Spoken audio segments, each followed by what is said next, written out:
how easy it is to make ice cream mochi.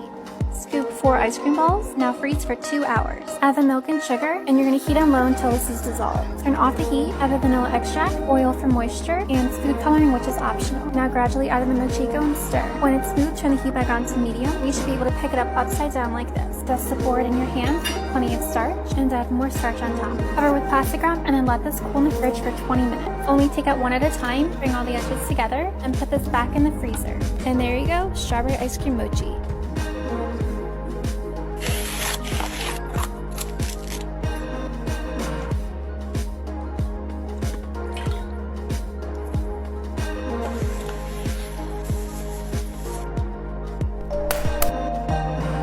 This is important, make sure your tangerines are very dry. Using low heat, add half cup water and 1 cup sugar. Stir just until the sugar is dissolved. Stop stirring and turn the heat up to medium. Now I'm going to skewer it from the side. After about 6 minutes, get a glass of ice water, dip your chopstick, dip it in the water, and then chew it. If it crunches in your mouth, it's ready.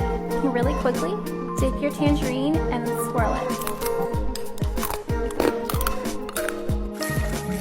Here's how to make crab rangoon. A block of room temperature cream cheese, 1 teaspoon sugar, a pinch of salt, mix until smooth, 6 crab sticks, and chop into small pieces. Mix again. Add a wonton wrapper, wet all the edges of your wonton, just like this. A tablespoon of filling, bring the opposite ends together and pinch, and do the same for the other 2. Then pinch all the sides together.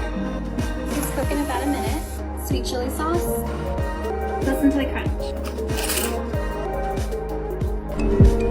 Cut your rice paper in half, and then cut it in half again. And cut it in half just one more time. We're just gonna deep fry this. My sauce had Kewpie mayo, sriracha, and a bit of sugar. Add your salmon and the sago if you have it. And this will be our topping. Add my spicy salmon and top with an avocado.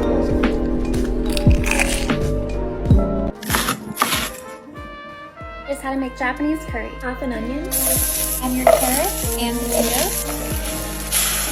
Bring it to a boil and cover till soft. Japanese curry cubes, optional, but I'm using coconut cream to make it extra creamy. Now let it simmer for about 10 minutes. I'm using pork, but chicken's okay too. Use the back of your knife to tenderize. 2 eggs, flour, garlic powder, salt, and pepper.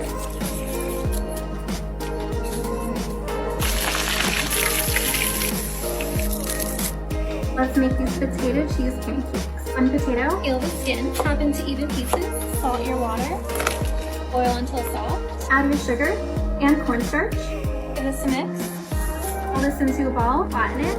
Add mozzarella cheese, close it up, roll it into a ball again, and flatten it. Add a thin layer of oil.